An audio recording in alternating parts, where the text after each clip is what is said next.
Due to the vast area of infection SCP-610 covers, containment is impossible.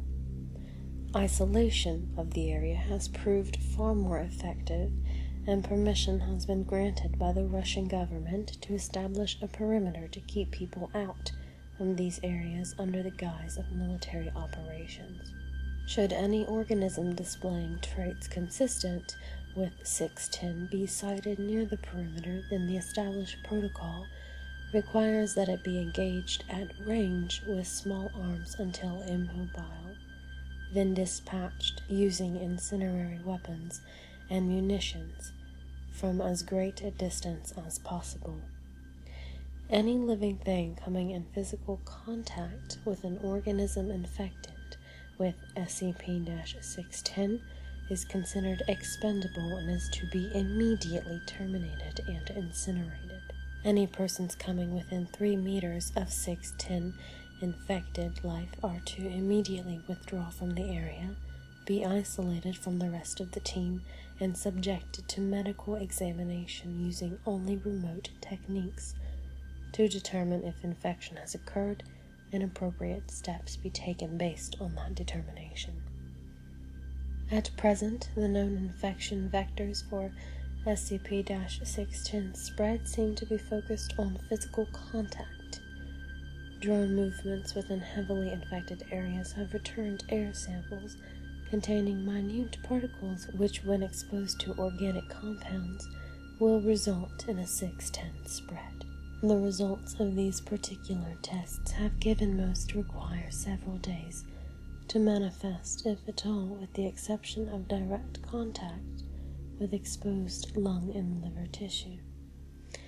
These particular tests show a rapid rate of growth which requires incineration of the intestinal environment no less than 24 hours after initial exposure, with even a 2-hour mishap risking a compromised facility event. Given that this kind of rapid growth only occurs in organic material existing outside the human body, this form of infection is at current considered a minor concern. These peculiarities have given rise to a series of questions regarding the possible origin of infection in conjunction with the failed data expunged. Containment protocol remains at a scorched earth policy at this time, and no concern for transmission via water or air at infection parameters exist, barring situational changes in the field. Description: initial reports of 610 came direct from the Russian government through undisclosed channels. These reports consisted primarily of disappearances of farmers in the region and were not considered until the local police, followed by regional police, and finally a government-dispatched agent, all failed to report within 72 hours. A small military unit was dispatched to the area and quickly withdrew, at which point the Foundation was contacted to investigate. The area 610 affects is close to Lake Baikal in southern Siberia. Areas of known infection are marked on a map provided to us. Containment parameters are marked in blue surrounding these infection areas, and as of present, no further locations have been identified. Incursions into the parameter must be reported prior to conducting, confirmed during exploration, and debriefed on immediately following the return. 610 appears to be a contagious skin disease, at first with symptoms including rash, itching, and increased skin sensitivity. Within 3 hours, the disease will cause blemishes resembling heavy scar tissue to form in the chest and arm areas, spreading to the legs and back within an additional hour, consuming the victim completely within 5 hours. Exposure to higher temperatures vastly decrease the time for the contagion to spread, and complete infections have been recorded occurring in as little as 5 minutes.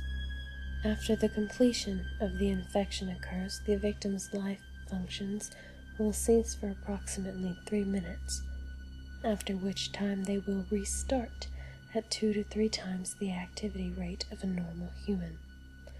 Following this, the scar tissue on the victims will start to move of its own accord and grow at a rapid rate. Normal human features start to disappear at this point under the infection, and the path of mutation appears to be largely random. Subjects observed in this state of infection have been recorded as growing 3 or more limbs in a type of arms or legs. The head may become misshapen and elongate or widen out, and parts of the subject may split open, from which additional branches of flesh will grow. The duration of this stage of infection is unknown, and not all subjects appear to progress to the later stages. Under unknown conditions, an infected individual will cease moving and place itself in a location it deems suitable, where it roots itself. The fleshy growth on the victim will then begin to spread itself across surrounding objects and consume them. Such objects do not spread the infection as living creatures do, however, and the effect of prolonged contact with these objects is recorded later in this document. It is assumed that this behavior is to create an area hospitable to continued growth of the other infected. Observation of life infected by 610 by staff is impossible. Those infected with the disease immediately seek out aid as a natural human impulse, resulting in unintended infections. Those infected past the scar tissue phase actively and aggressively attempt to infect anyone approaching them within an undefined area. It has been established that should an infected be capable of sight and observe an uninfected, it will proceed toward them. If the infected has lost the ability of sight, a range of approximately 30 meters is considered safe. Observation of 610 infected settlements have been established using artificial methods, such as remote robots. The data returned from these observations, coupled with openly aggressive nature of the infected to attempt to spread 610, has resulted in the Keter classification. However, so long as nothing is allowed to enter or leave the infected areas, it is considered a neutralized threat.